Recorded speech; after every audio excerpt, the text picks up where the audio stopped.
Chers amis, en regardant ce soir le tracker, la cartographie du Vendée Globe, je n'ai pas pu m'empêcher de penser au truc incroyable que nous sommes en train de vivre aujourd'hui dans le Vendée Globe. Regardez la carte. Entre le premier, Johan Richomme aujourd'hui, et le dernier, Denis, le skipper belge, il y a plus de 5000 milles nautiques, 5400 et quelques milles nautiques. 10 000 kilomètres séparent le leader du Vendée Globe du dernier. Voyez-vous, 10 000 km, essayez en voiture d'aller quelque part en Europe, vous verrez que vous n'avez pas assez loin pour traverser l'Europe en voiture, juste pour vous donner une image de ce que représente 10 000 km, de ce que représente la distance entre le premier et le dernier. Et pourquoi je vous dis ça? Parce que si entre les premiers et les derniers, après un demi-tour du monde, il y a 10 000 km, entre les trois premiers, il y a moins de 5 km, il y a 1 000 nautiques seulement entre Johan et Charlie.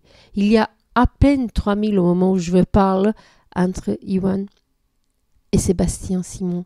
Les trois premiers bateaux du Vendée Globe, bien que Sébastien Simon ait perdu en foil tribord, se trouvent aujourd'hui à moins de 5 km l'un de l'autre, alors que 10 000 km séparent la fosse. C'est juste incroyable, c'est juste une autre course encore qui recommence. Ce Vendée Globe est passionnant car on croit qu'il ne se passe rien et tous les jours il se passe quelque chose de plus.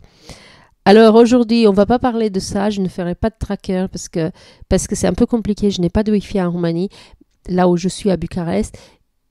Mais je donne l'image du jour après avoir regardé plusieurs vidéos qui toutes méritaient d'avoir comme d'habitude leur place ici, mais il faut en choisir une. Et aujourd'hui, je vais donner mon image du jour à Clarisse Kremer parce que regardez sa vidéo, regardez son visage, regardez à quel point elle n'en peut plus. Elle le dit à la fin de la vidéo, je sais qu'il faut l'accepter, mais là pour le moment, ça me fait... ça me déçoit, disons avec d'autres mots, terriblement. Oui, elle a un hook de voile qui se coince après avoir tellement bagarré pour aller avec le vent, pour être derrière les autres, pour ne pas se retrouver bloquée par l'anticyclone, par les dorsales. Elle a fait un boulot de dingue pour être devant. Elle a un petit souci technique, technologique presque, alors qu'elle essaye de réparer dans des mails très formés, va l'arrêter. Et au moment où elle nous fait cette vidéo, je suis sûre que Clarisse va trouver la solution. Je suis sûre qu'il va s'en sortir. Je suis sûre qu'elle fera comme d'habitude des très belles vitesses. Mais regardez au moment où elle parle, ce qu'elle nous dit. Regardez son visage et essayez de vous mettre un peu à sa place en ce 17 décembre. Voilà. Donc mon image du jour, elle est pour elle. À demain. Bonne fin de soirée à vous. Bye bye. Putain, ça fait chier. Je suis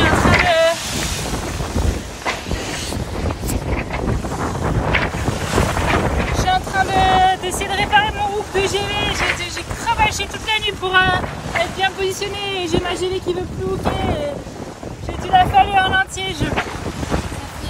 Franchement là j'ai qu'un seul boss sur le canine. Il y a des conditions de mer bien pourries à chier aussi là.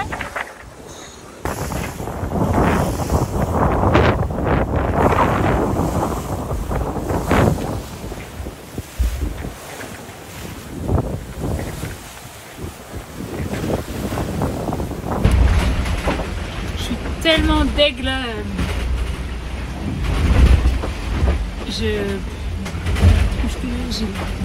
Putain, je suis deg, c'est rien de grave, je suis toujours en course et y a pas de souci, mais je me battais depuis 12 heures pour être à fond dans le front.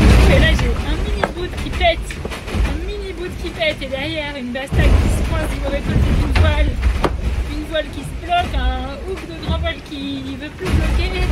Obligé de changer ces hooks de grand voile et ça m'a pris 3 heures forcément dans 5 mètres de creux. Du coup j'ai loupé le fond et maintenant je me rends compte que la latte de tout là-haut est pétée, donc il va falloir que je redescende la GV. Je suis deg quoi, je suis tellement deg, je me suis battue pour rien et maintenant il n'y a plus de vent et il faut que j'aille renvoyer une voile.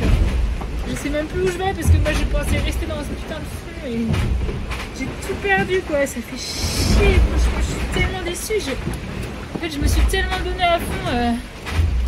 C'est tellement frustrant, je suis tellement frustrée. Puis mon bateau, c'est un carnage. J'ai pété une poulie de G2 du coup. Enfin, c'est la loi de Murphy quoi. C'est vraiment tous les emmerdements qui viennent en même temps du coup. Parce que tu fais n'importe quoi quand il y a un hook de GV qui est pété et qui a 35 mètres de creux, 35 de vent et 5 mètres de creux. Et que tu essayes de changer ça quoi. j'ai le hook, tout va bien là-haut, et maintenant je me rends compte que j'ai une latte qui est pétée, quoi. Fait chier, c'est chier. Ça me rend ouf, quoi. Là, il faut que j'accepte, mais ça me rend malade.